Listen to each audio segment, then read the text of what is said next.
Olá, povo de Deus, casais abençoados em Cristo Jesus, graça e paz para todos os casais parceiros do canal. Eu louvo a Deus por todos quantos nos acompanham, quando nós colocamos o vídeo, deixando aí o seu comentário, deixando aí a sua curtida. Graça e paz também para todos os casais que estão me assistindo pela primeira vez.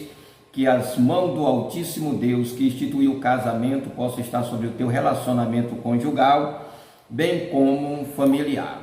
Estamos de volta trazendo o terceiro vídeo da temática Inimigos Mortais do Casamento. O casamento foi instituído por Deus, mas há um inimigo mortal, que é o próprio Satanás, que fez com que o primeiro casal desobedecesse as ordenanças do Senhor, e de lá para cá o inimigo mortal tem colocado todo tipo de situações para tirar o casal da presença do Senhor. E nós falamos no primeiro vídeo que um dos inimigos mortal do casamento é negligenciar a quem instituiu. Quem instituiu o casamento foi o próprio Deus, lá no Éden. Ele fez o homem e a mulher, instituiu o casamento para formar a família. E muitos pensam que o casamento foi feito pela sociedade ou pelo próprio Estado. Não, quem instituiu foi o próprio Deus. E quando o casal tem essa negligência de não reconhecer o Deus eterno, aquele que instituiu o casamento, se torna aí um alvo do inimigo. Depois, no segundo vídeo, nós falamos de um grande inimigo do casamento, que é a questão do casal não buscar a Deus em oração, ser negligente na oração. Ora, se Deus instituiu o casamento, Ele, sendo o criador do casamento, é o único a qual nós podemos buscar em oração para nos fortalecer o nosso relacionamento conjugal. Então a oração é um meio em que Deus deixou para que nós pudéssemos colocar diante do altar do Senhor as nossas dificuldades conjugal, os nossos planos, os nossos anseios, os nossos projetos diante da presença de Deus. Hoje eu estou trazendo o terceiro vídeo que também fala de um inimigo mortal do casamento, que é negligenciar a comunhão. Eu não digo negligenciar a comunhão do casal para com o outro, mas a comunhão no meio do povo de Deus. Outro grande inimigo do casamento é a falta de comunhão com aqueles que nós tínhamos antes. Temos percebido que muitos casais estão se afastando da igreja, consequentemente, seus filhos não conseguem se firmar na presença de Deus. A comunhão com a igreja local é de suma importância. Quando eu perco a comunhão com a igreja local, aonde eu aceitei Jesus como Salvador, aonde eu me congregava antes, Satanás, ele se alegra, ele ama, porque consegue compelir o indivíduo a se afastar da igreja. Quanto mais ele vai se alegrar quando ele afasta o casal e a família.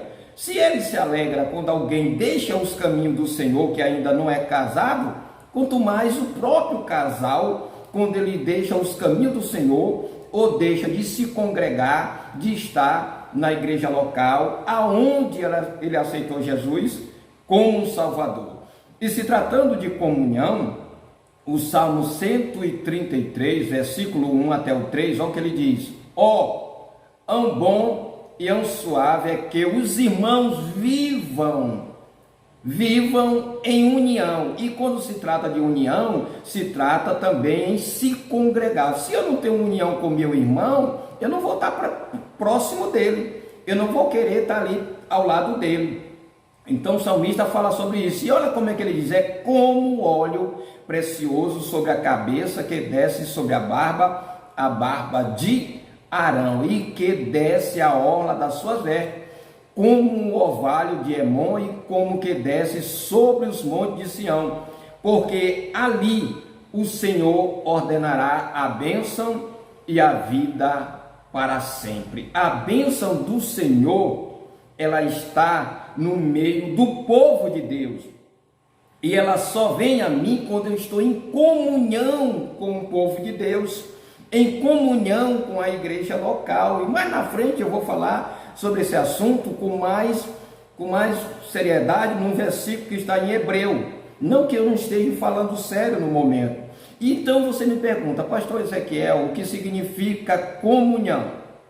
O termo comunhão vem do grego koinonia, com o significado de vida em comum, solidariedade, união e acordo. Comunhão é uma palavra composta de outras duas palavras, comum e união.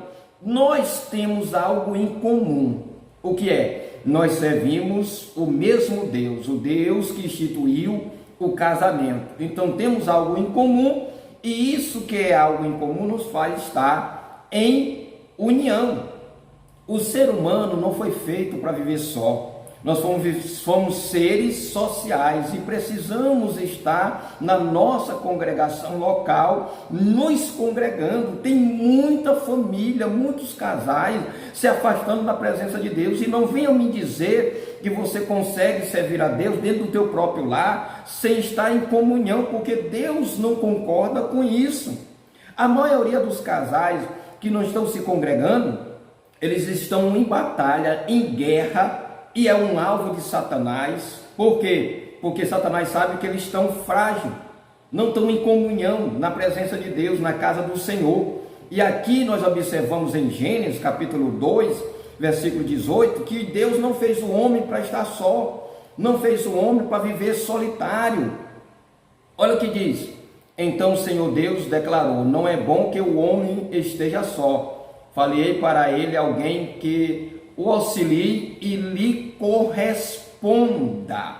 Eu pego esse versículo também e aplico não só no contexto aqui de Adão, porque Deus observou Adão, depois que ele colocou o nome nos animais, Deus observou a solidão de Adão e percebeu que não era bom ele viver daquela forma. Se os animais tinham companheira, ele também deveria ter uma companheira. Mas eu aplico também a questão do casal. O casal não pode viver só. É bem verdade que existem amizades que não é boa, mas nós entendemos que precisamos estar na presença de Deus. Assim pode-se dizer que a comunhão significa o quê? Sermos unidos de forma que temos coisas em comum dentro da casa do Senhor, buscando a presença de Deus. E tem algo muito importante aqui. Quando o casal deixa a igreja, eles estão deixando o lugar onde deveria estar para ver exemplos de constante pessoas, ou exemplo de casamentos, saudável, que andam na presença de Deus. Nós sabemos, querido, que nós nos espelhamos sempre em alguém, e é na casa do Senhor que você vai ver casais saudáveis na presença de Deus, e que pode ajudar o teu casamento também ser um casamento saudável na presença do Senhor. Na igreja podemos encontrar amigos com quem podemos nos abrir, contar nossas dificuldades, porque nós sabemos que na vida de conjugais nós temos tribulação, dificuldade, e é na presença do Senhor, é na casa de Deus que nós encontramos casais que têm exemplo, compromisso com Deus, têm uma vida de relacionamento com Deus, uma vida de comunhão com Deus e comunhão entre eles mesmos, e que nós podemos nos espelhar, termos como exemplo essas pessoas, e que elas podem também nos ajudar a vencer todas as batalhas que a vida conjugal tem.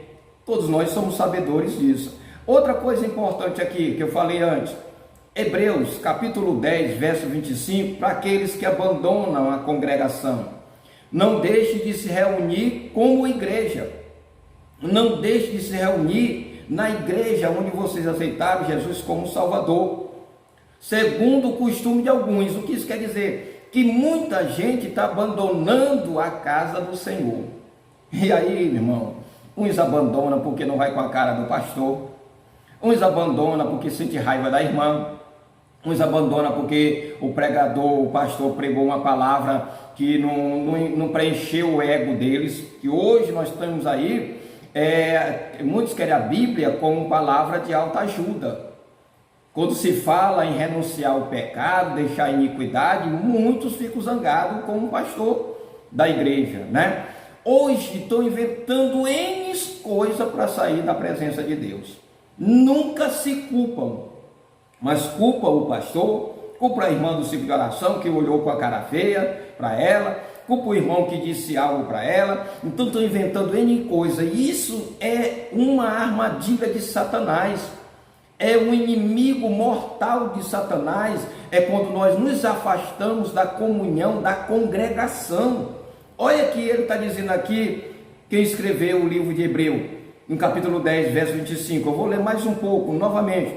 Não deixe de reunir-nos como igreja, segundo o costume de alguns, mas procuremos encorajar-nos uns aos outros. Em vez de você incentivar um casal a sair da igreja que se congrega, incentive, fortaleça ele na presença de Deus. Não, meu irmão, não deixe a presença do Senhor, não deixe de se congregar. Não, mas eu não vou para a casa do pastor. Não, você não serve a pastor, não serve a ninguém, você serve a Deus. Não abandone a congregação. Quando você abandona a congregação, deixa o rebanho do Senhor, de estar no meio do rebanho do Senhor, você é um alvo do inimigo. E nós estamos observando que está acontecendo esse fenômeno no meio do povo de Deus. Por qualquer motivo, as pessoas estão se zangando e deixando a casa do Senhor. Aí ele está dizendo, procuremos encorajar-nos uns aos outros, ainda mais quando vocês vê que se aproxima o dia do Senhor. Mas se aproxima o dia da vinda do nosso Senhor e Salvador Jesus Cristo. Então não seja negligente no modo de se congregar. Vá para o trabalho do círculo de oração, se congregue, não olhe para ninguém, faça como nem o apóstolo Paulo, eu sigo para o alvo que é Cristo Jesus, não olhe para o vizinho da direita nem para a esquerda, não, continue na presença de Deus. O casamento prospera no contexto da igreja, comunhão, recebe as bênçãos de Deus, principalmente na igreja local, porém ele murcha quando está fora dela. Então tenha cuidado. Eu penso que isso pode estar acontecendo em muitos casais. Eu nunca vi um casal que se afastou da presença de Deus e está bem diante do altar do Senhor. Tem um relacionamento bem. Se você já viu um casal que se afastou da presença de Deus e estão muitíssimo bem fora da presença de Deus, então deixa aí seu comentário. Diga aí. Porque eu, como pastor da igreja, a maioria dos casais que se afastaram da presença de Deus estão em pé de guerra, porque são alvo do inimigo, e o inimigo, ao perceber que eles estão fora da congregação, e fora da congregação eles não têm comunhão com os membros da igreja, e fora de ter comunhão com membros da igreja, não tem comunhão com Deus, porque a minha comunhão com Deus, ela depende da minha comunhão dentro da casa do Senhor. Que Deus te abençoe, te guarde, te proteja, em nome de Jesus. Até o próximo encontro.